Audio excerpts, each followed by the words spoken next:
Well, welcome to Counterpoint, Professor Judith Curry, and I've read your marvelous book, very compelling book, at some length, and as you probably see, it's been pretty heavily notated, and I've lots of notes written. The reason I spent so much time going through it is because it's the first thing I've read on climate change that actually was compelling, calm, highly reasoned, and an extremely important piece of work, in my opinion. So that's why I've asked you to come and talk to me, so we can get this information out to a largely Irish audience, as this unfolds. But one of the things that really got my attention was that you quoted Nietzsche very, very well, I thought, and in the middle of your in the middle of it. So where you said he said that, and he loved these type of sayings, but he said that man-made,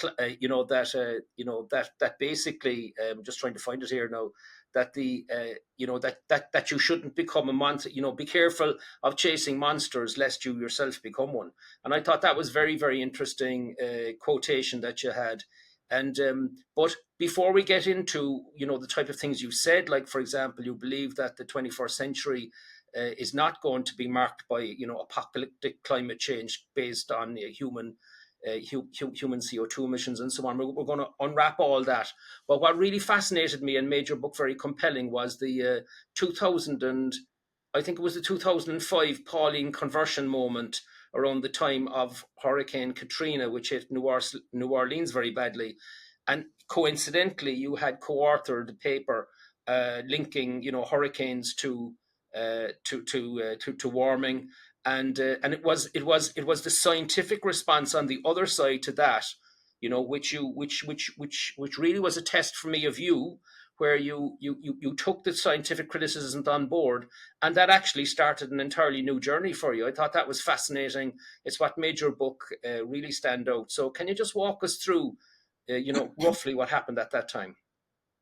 Okay, in 2005, I co-authored a paper that showed that the percent of Category 4 and 5 hurricanes had doubled since 1970.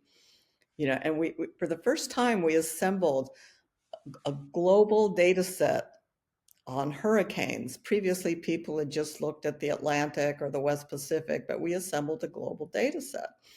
And, it was a fairly surprising result, but it was published 2 weeks after Hurricane Katrina devastated New Orleans. So the paper drew an enormous amount of publicity, media attention. We had TV cameras in and out of our offices for months, and it's sort of not what we signed up for as scientists. So it was a rather, uncomfortable kind of situation. People were coming at us from all sides, not just the global warming skeptics, but also some people in the hurricane community said, well, hey, this is our turf.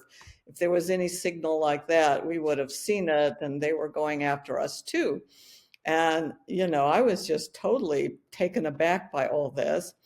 And so I wrote a follow-up paper. It was titled something like Mixing Science and Politics and Testing the Hypothesis that hurricanes are getting worse with global warming. And so I looked at all of the criticisms that have been thrown out there, and some of them were crazy, some of them were just incorrect, but there were a few that really stuck. One was that the data from about 1970 to maybe 1985 is just no good in the Southern Hemisphere, or the Indian Ocean. So that was, we shouldn't have used that data. And the other one was the role of natural climate variability. We had assumed that globally, that this would just cancel out, and it didn't. So, I took those criticisms on board. But the more interesting part of the story is that, we didn't write this paper to be a big global warming paper, but that's a message people took away. And we were asked all, all these questions about global warming on CNN and big media outlets, in the US. And we decided at the time that the responsible thing was to accept the IPCC consensus, about climate change. And so when asked broader questions, we would just, you know, speak from the IPCC consensus. Hmm. The real shocker for me came November of 2009 when the emails from the University of East Anglia were hacked, the so-called Climate Climate. Gate Yeah. episode. I read all those emails and I was absolutely Big shock. appalled at what I saw.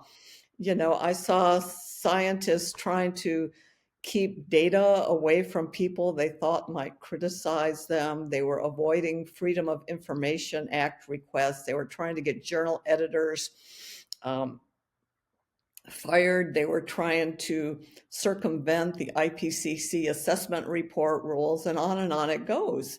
And I said, oh my gosh, this is, I was using the judgment from the IPCC instead of my own judgment. And this is the kind of sausage making that went on in creating this consensus. So I started my journey Hmm. um, with I created a new blog, Climate Etc., judithcurry.com, and I led off with a series on climate science and the uncertainty monster, which of course led me to that wonderful quote of Nietzsche. And I began exploring all the uncomfortable issues that, people were trying to hide under the rug. And I was very concerned by all the political advocacy that I saw coming from the IPCC and many of the leading climate scientists. I said, this isn't right.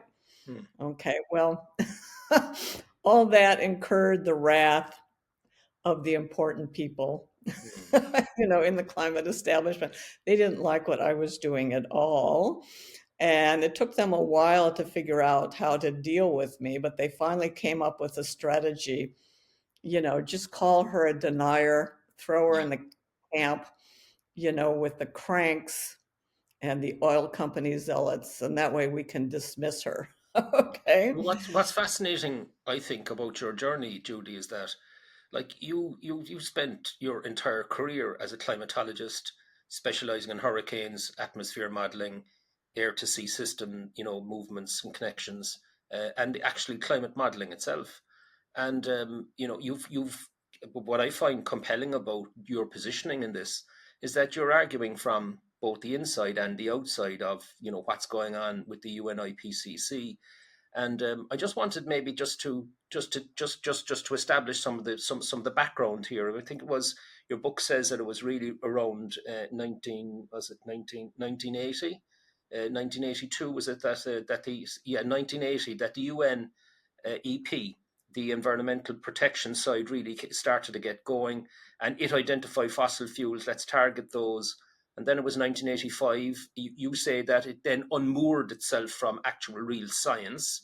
And then you had the 1992 U, UFCCC treaty, and then Kyoto 97, then Paris, and that brings us up to kind of speed today.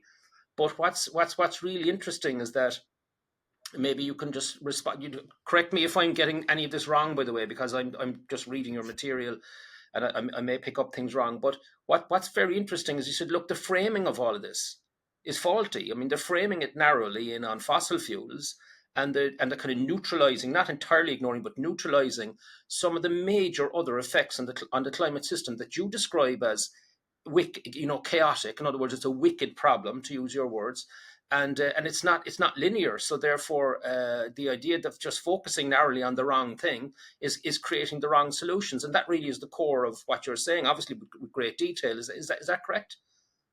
Well, it's even worse than that because from the very beginning, starting in the 1980s, and certainly by the 1992 UN treaty, the policy cart has been way out in front of the scientific horse. I mean, they were set on this policy in 1992 before there was any real evidence of what was going on or any real understanding. they had an international treaty in place signed by 196 countries, including the US, that said, if I can paraphrase, to avoid dangerous anthropogenic climate change through removing fossil fuel emissions. I mean, that was put in place before we understood any of this, and the IPCC was set up to support the idea of dangerous human-caused climate change, not to look at the myriad causes of natural climate change, not to look at any benefits from warming, but to solely focus on dangerous human-caused climate change. So, this very narrow framing from the very beginning, driven by policy and politics, set science on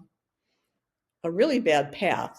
And the scientists got caught up in this. They had seats at the important tables, and they power politics and getting lots of media attention, and universities were developing big institutes around this idea.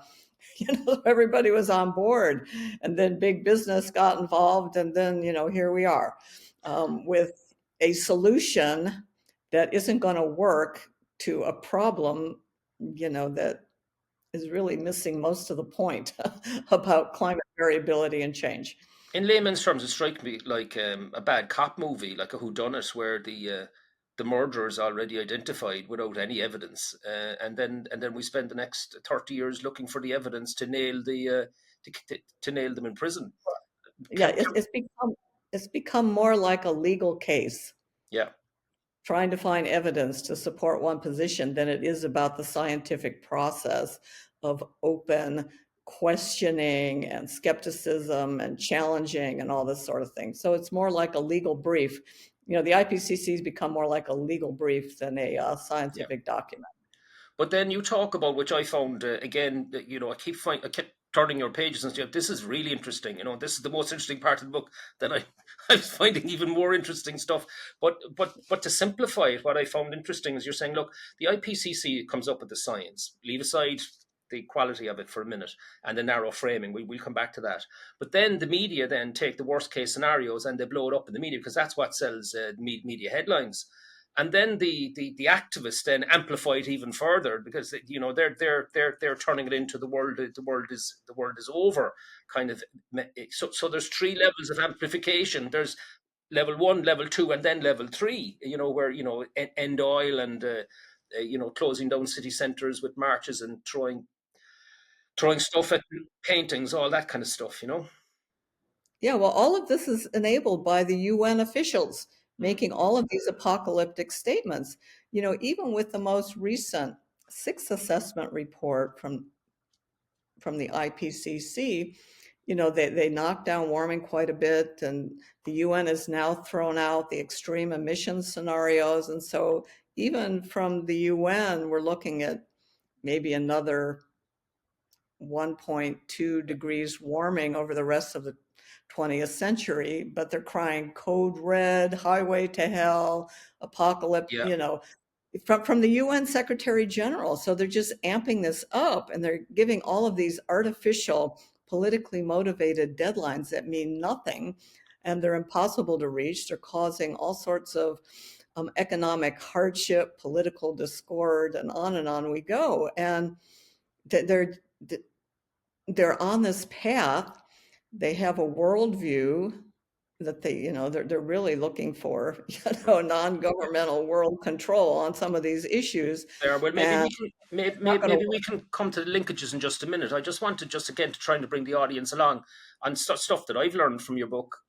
What's interesting is that when you get into, which you do at great depth, into the chaotic climate system and the real difficulties in assessing the risks and coming up to any kind of modeling, and when you can over engineer and the slightest mistake and your results are just crazy, can be crazy. But what's interesting is that one of the questions you posed, which I found really resonated, was, well, reverse it. If there wasn't such a narrow focus back along, about human CO2 emissions, and it just happened. We just, we were in a warming cycle since 1850, or since the end of the Little Ice Age, which went from the 1300s around 1850, and it's just happening. And there's all these other drivers to the climate. Would we be concerned at all? I mean, would we be just saying we just adapting, as opposed to believing that the world is over? I think that's very interesting, and also the point you just made that the UN IPCC itself has dialed down into the kind of moderate outcome, but yet the politicians are picking the worst case scenario, and so I think that's very interesting. But could you just walk us through? I'll just throw them at you here because I have a list of them, right? So we have solar, then you have indirect effects from solar, from solar radiance. There's volcanoes, big effect. There's big long effects from changes to ocean systems, and then natural variability. I mean, all of those massive factors are out there in the climate system. We never hear about them. I We know never you hear never about hear. them. Yeah. I know. And the big driver for, it's the natural internal variability. El Nino and La Nina are the most common examples, but there's decadal scale and multi-decadal, scale oscillations that substantially influence on climate. For the US and Western Europe, I mean, the Atlantic multi-decadal oscillation plays a huge role.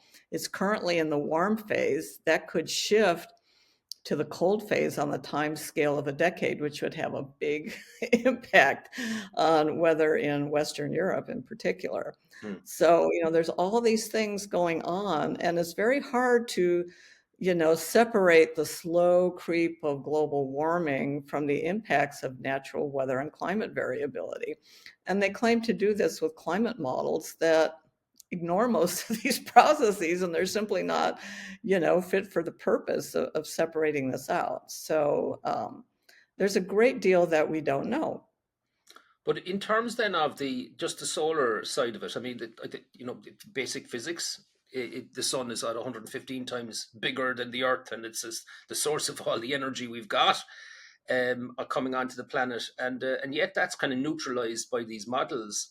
And then there is an indirect effect from solar from solar energy coming through, which you've identified as in ultraviolet light and cloud cover, in the magnetic field and solar winds, and all these things. Now, this is it's a complicated, chaotic system, and yet it's only been modeled from one aspect. I found that interesting because it's something people can understand. Oh yes, I forgot about the sun. The UN IPCC seems to have forgotten about it, and the volcanoes, the effect of volcanoes as well. You've identified a number that had big impacts, in I think it was 1257 thereabouts, and another one in around 1830. These are major events. Yes. Well, the logic that they used when they were looking at the extreme emissions scenario and predicting 4 or 5 degrees centigrade warming by 2100, say, well, volcanoes and the sun's effect and the ocean circulation are trivial compared to that kind of warming, and they almost are. But once you get rid of those extreme emission scenarios, and we're talking about half of that warming, and then those other factors are of comparable magnitude. Yeah, so that's how they justified, ignoring all this based on the extreme emission scenarios that even the UN now recognizes as implausible, and they've dropped them from consideration. They're now looking at medium emission scenarios, which give a much more moderate amount of warming, which is very difficult to separate out from the natural climate variability. Yeah, you said there in 2019, in one of your reports, you said, and by the way, you've done I think 100 papers over the years, and a few books, so you've obviously been pretty well published, whatever about being well read, until the Katrina moment brought you into the spotlight. But that's that's karma, That didn't happen by accident. Yeah. But you said in 2019 that man-made climate change is not an existential threat in the 21st century, and that the perception of near-term apocalypse has narrowed policy options, which is what we've been talking about. But when did the UN itself, when did the IPCC begin to dial down its worst case scenario as its kind of main main Well, focus? no, the climate scientists are still addicted to the extreme emission scenario. So Okay. even in the sixth assessment report, they were running their climate models with the extreme emissions scenario, and they show a lot of results with the extreme emissions scenario. They mentioned that, a lot of people think this is now unrealistic and implausible, but the UN dropped, the Conference of the Parties, the UN dropped the extreme emissions scenario. Yeah, but you've given testimony, I think, on half a dozen occasions to what we would 13 call occasions. parliamentary Yeah, committees, in Washington, Republican committees over several years, getting into all of this. And how did that go for you? And did it have any impact on the did it have any impact on national policy, U.S. policy? it's really hard to know. Those hearings are so weird. Okay, Most of the congressmen, senators, instead of asking meaningful questions, they get up to pontificate and grandstand. yeah, Um, at my most recent hearing, one of the senators attacked me, not for what I wrote, which was very reasonable, and everybody, anybody it was about the insurance industry and the impact of global warming. And it was a very reasonable statement that I wrote. But he attacked me over all sorts of crazy stuff, what bloggers wrote about me in 2010, just ridiculous things, yeah. rather He was than just meaningfully addressing what I wrote, which I made some very important points that I mm, don't think either side, could seriously yeah, criticize. But at the end of the day, it's the written expert opinion that lives on. And I think that has an influence. The actual hearings are, for the most part, yeah, political. yeah. Well, we have that over here as well. That's universal. When they can't deal with the subjective issue, they just simply attack it. They go over the ball, as we call it, and play the man, or in this case, the woman. And that's a sign of weakness more than anything else. I think. But what is interesting as well is that when you one of the frames you put on it was look, let's just go back to the end of the Second World War, and we're 77 years from it, thereabouts. And look at all of the things that have happened that we could have never possibly envisaged.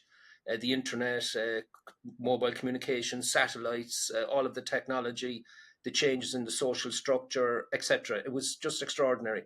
And yet we're saying we're looking forward to 2100, and we're saying this, kind of like a linear example, and this is what's going to happen, without actually really looking at all of the trends that are ongoing. And then you kind of wrap that in then into what you call wicked science, which I think you end on a very hopeful note, that all of this myopic focus and bad science and consent and the oxymoron of consensus science will give way to a much more transdisciplinary approach to thinking about climate. Can you just walk us through that?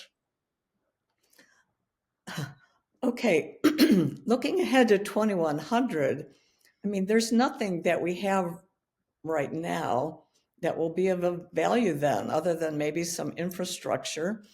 Things will have changed in ways that we can't even predict.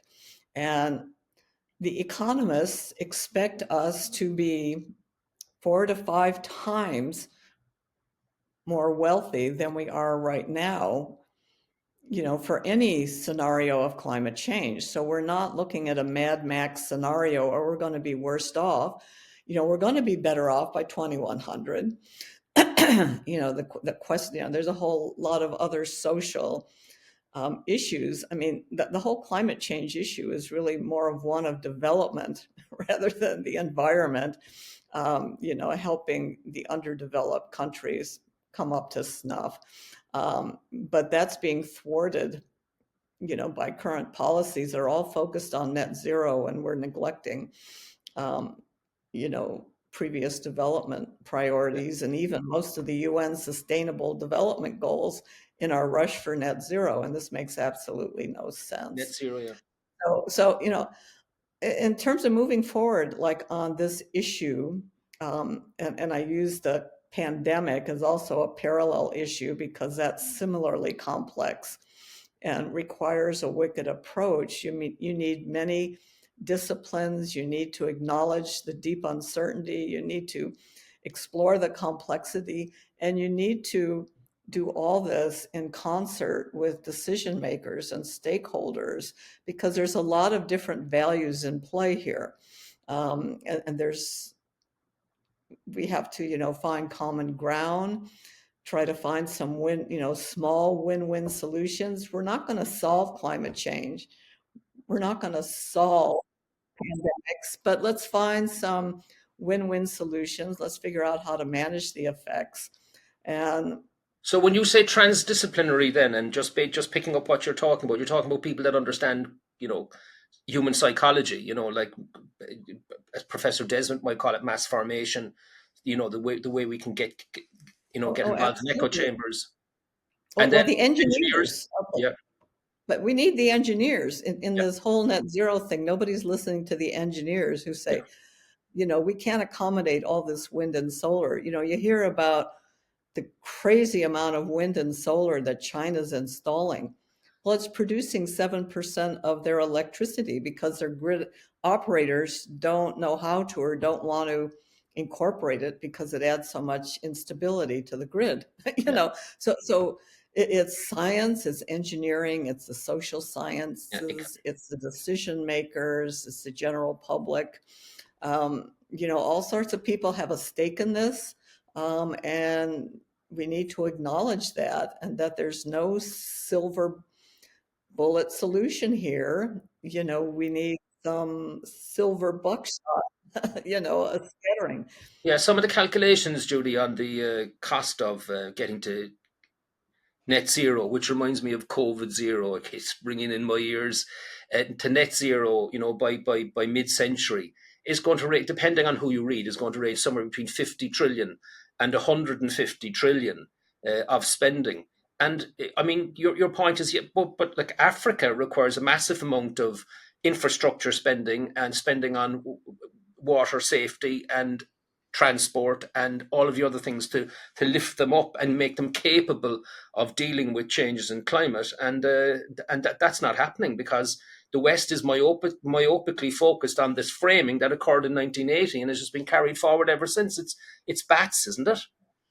It's crazy. Of course, I think it makes sense to transition to a cleaner energy system. Who doesn't want more abundant, um, inexpensive, clean energy? I mean, everybody wants that. I mean, oil and gas and coal have served us well, but there are environmental issues, geopolitical issues, that aren't terrible. Mm, They're not showstoppers, mm. but we should work to move on. And I think nuclear energy is a really good solution. And there's so many new technology developments regarding nuclear. I mean, it's really very exciting. People are looking at advanced geothermal, and there's all sorts of new things coming down the pike. And we just need to let this play out over the 21st century. But we can't if we have these crazy targets by 2030. They say, oh, well, the only thing we can do that quickly is wind and solar. But you bring in wind and solar, and Destabilize. the land use issues, the intermittency, the asynchronicity. There's all sorts of engineering Yeah, issues to overcome in terms of the transition grid. It's not a solution, and there's no way that this can provide more electricity. People talk about replacing what we have, but we're going to need orders of magnitude more electricity in the 21st century if we want to, advance in the way that we want to with artificial intelligence and blockchain and all the big computers are using more and more electricity. Almost, yeah, in a couple of years, they figure it'll be 20% of global electricity uses from computers. I mean, we need to figure out how to accommodate that. yeah. Uh, but we can't if we're focused on windmills. Yeah, well. What's interesting is that you identify. If you look at it, like there's politics and there's pure science, not the kind of consensus I have on pure science. where scientists get together and there's transdisciplinary engagement, there's open public debate, there's a lot of problem solving and criticism. I mean, positive and negative criticism of the hypotheses and theories being put forward and so on. And then we get to a collective wisdom, and then we try it and we move on and we test it and we fail and we get going again. Is a completely more pragmatic approach to all of this than where we are.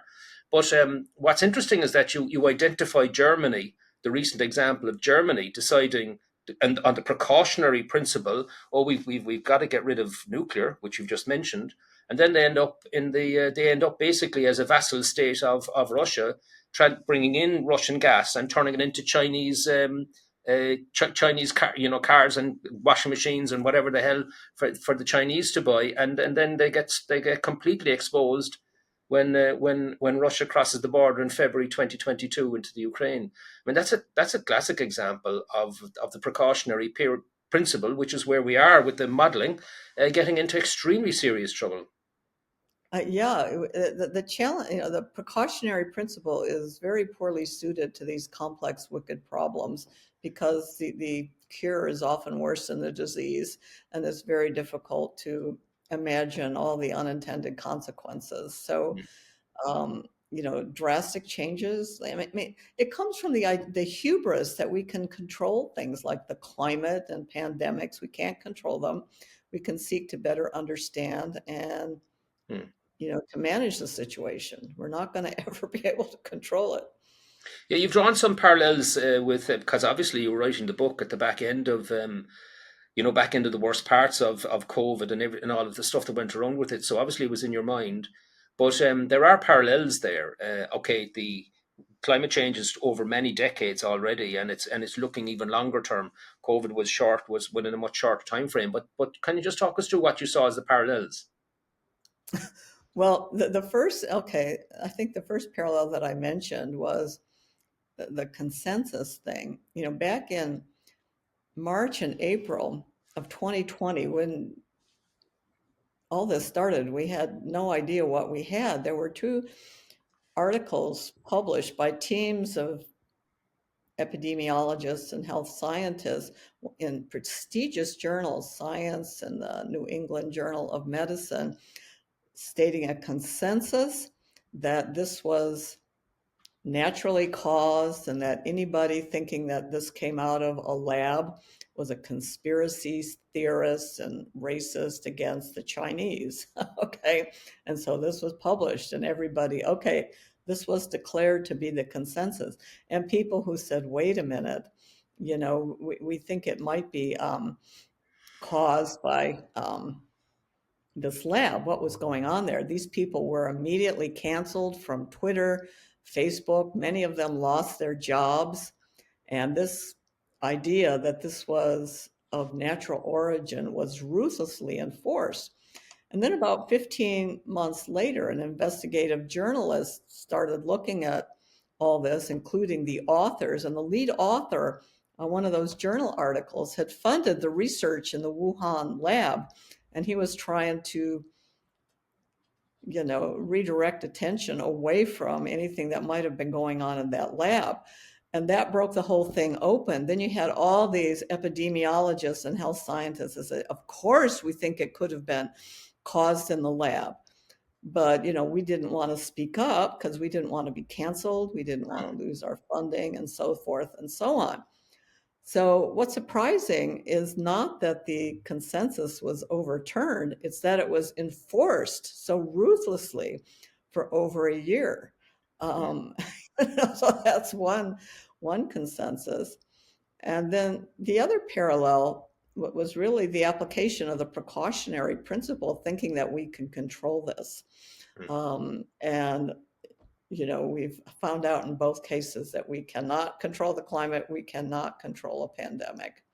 Yeah, well, what's interesting is the data now coming through, and some of the alarming data coming through from all over the world about now that we're looking in the rear view window, but like there's a natural human propensity, especially by those whose careers and mortgage payments are all centered around the positions they took. They're never going to psychologically be capable of accepting Well, when I spoke out against the consensus, I asked myself the question, okay, if this were to really go south, what's the worst case scenario?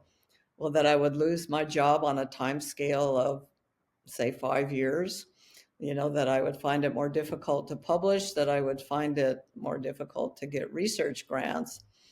And I said, well, I'm at a stage of my career where I can afford that to happen if things do transpire in that way. And of course, I didn't.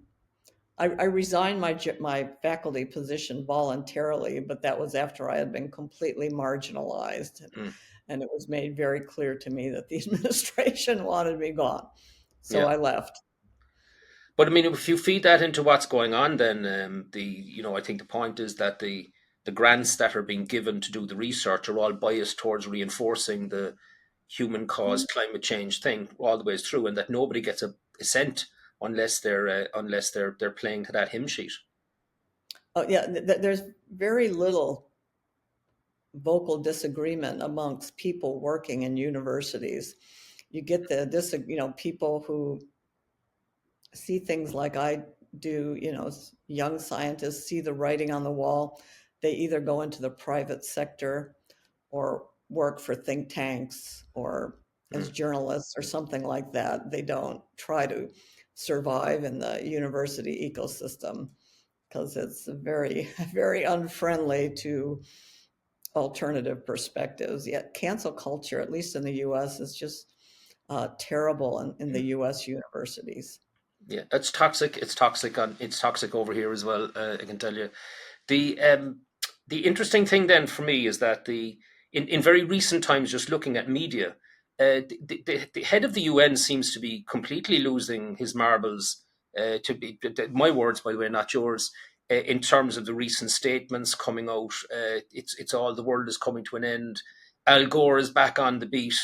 Who had expected that we'd all be underwater at this stage from the melting of the polar ice caps, which hasn't happened yet. He's still back, flying here, there, and everywhere, having his house down at the beach. It just seems that there's a complete disconnect between the political statements being made, and the gap is now opening up, even with the IPCC move down into not the worst case scenario, but off the middle case scenario.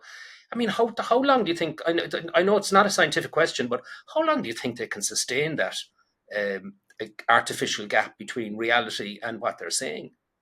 Well, we have to, reality is biting right now as people try to transition to wind and solar, and they're realizing, we don't think it's going to work, and even if it could work, it's going to be really, really expensive. So Yeah. people are, pulling back from this Mm. idea of wind and solar. And the other thing is just the weather and climate itself. Unfortunately, the alarmists got a big boost from the warming that occurred over the last 6 months, Yeah. which has nothing to do with carbon dioxide driven warming. I wrote an article on this. It's actually related to more solar radiation being absorbed in the Earth's system because there's been a decline in cloudiness owing to the circulation patterns. So that's what's going on this year. It seems to be reversing. Um, it's turned the corner. It seems. Yeah, you've made a point there. Actually, one of the scientists involved, I think there was 23 of them, is Ronan Connolly, who's an Irish scientist looking at solar radiance and coming to the conclusion that whole aspect of the science has been suppressed and not given Yeah, due attention. And you're saying, look, that's actually the area that's caused the warming over recent, in 2023, and it has nothing to do with carbon emissions. yeah, it's really a cloud thing, driven by atmospheric dynamics, Yeah, allowing more of the sun's radiation to be absorbed in the Earth's system, and so we're warmer. yeah, And so they got a boost from that, even though it had nothing to do with carbon dioxide. And if we see the transition to the cold phase of the Atlantic multidecadal oscillation, that and it has the impacts that I think it will, this will cause a rethink. So, the next decade will be an interesting one as we see, you know, wind and solar collapsing because it's just not a viable solution.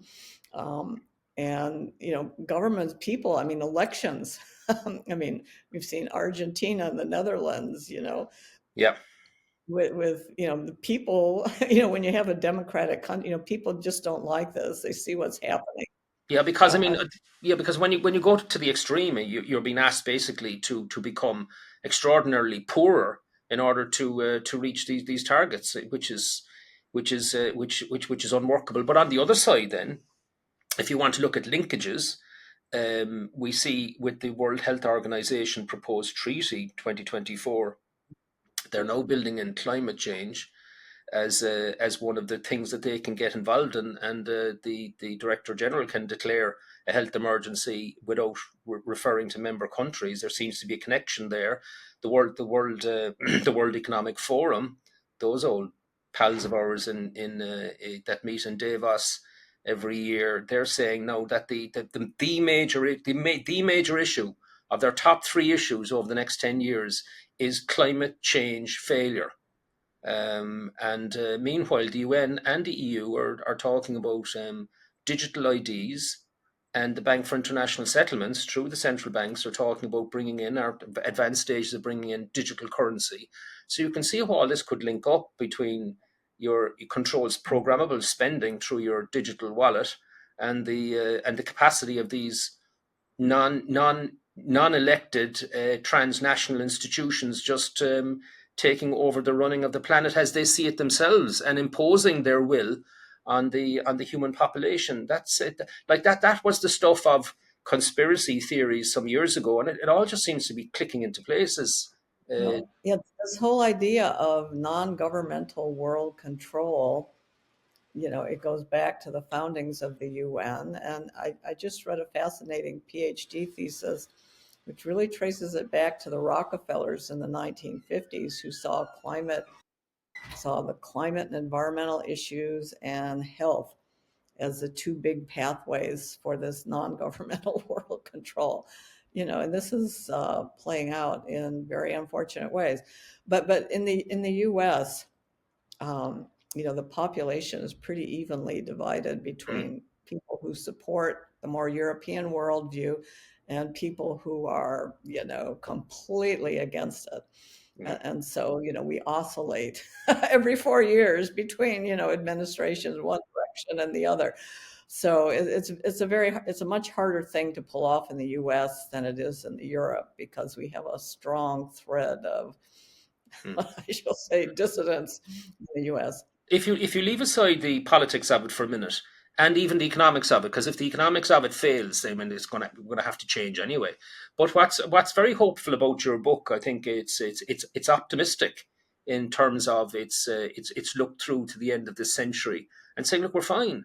Yeah, there's a bit of warming going on, but we're coming out of a very cold period from 150 years ago, and there's no, and you're quite clear about it. There is no theoretical science that links human CO2 emissions to global warming as being the culpable cause of it. It just doesn't stack up. That the system itself is quite chaotic and requires a completely different discipline in order to understand it. You're actually showing the way for us to move forward to actually get a grip with understanding the climate, and I think that's what makes your voice fascinating. Judy, if you don't mind me saying it, it's actually saying, look, this is the way forward. Follow me, follow the light. Well, it's not so much, setting myself up, Mm, as some sort of oracle. It's about trying to open our minds to think more broadly about the issue and to mm. consider this in a broader way, and to allow more voices, into the deliberations about how we should deal with this.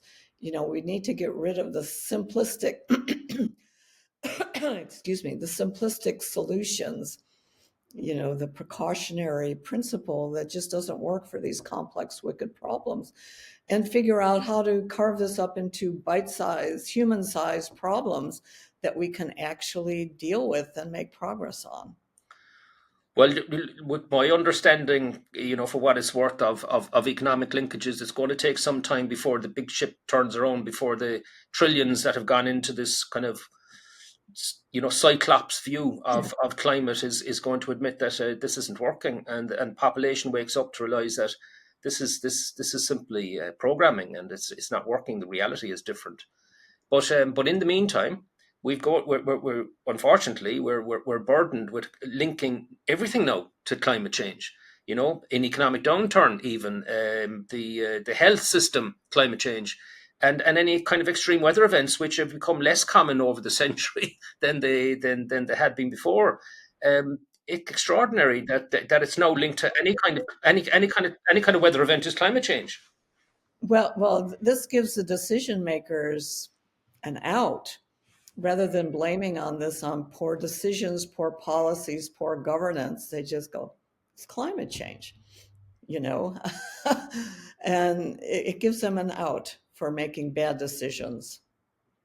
Yeah, so when I think there was an example in your book when the water dried up and major waterway in Africa dried up, climate change was blamed, but actually it was just bad planning, infrastructure. They were overusing the resources and managing it inappropriately. Yeah. So I think that's underlining the point then about this transdisciplinary approach, where the engineers become a very important part of the annual reports that are done about how what's the scorecard really like when it comes to dealing with what is modest levels of global warming. But look, Professor Judith Curry, I just want to thank you so much for coming to talk to Counterpoint. We're going to get this out into an Irish audience. I'll heartily recommend your book. Mine is pretty dog-eared now. It looks as if it's about 10 years old. I've been through it so many times. How are the book sales going for you on it? Oh, I'm very pleased. It was recently translated into German, so now exploring. I've been doing a lot of podcasts in Good. Germany lately, but yeah, I'm very pleased by how it's been selling and about the response and just the communications that I get, people emailing me and Mm. stuff like that. I'm just really enjoying discussing the book with a broad range of people, and people take away different things from it. That they're struck, by different parts of the book, which is, depends on where they're coming from in their own head and worldview. So I'm pleased that a broad range of people are buying this and responding to it and discussing it.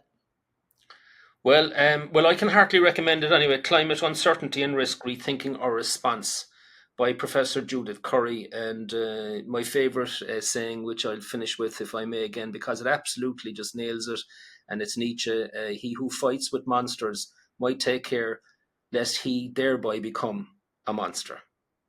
So thank you very much for the interview, and I'll be commentating on this on social media and drawing attention to your book and saying, look, if you want to understand what's really going on, study this book. Well, thank you, Ed. I really enjoyed talking with you. Not at all. Thank you very much. Well, if you've enjoyed Counterpoint, please subscribe by clicking the button below. See you next time.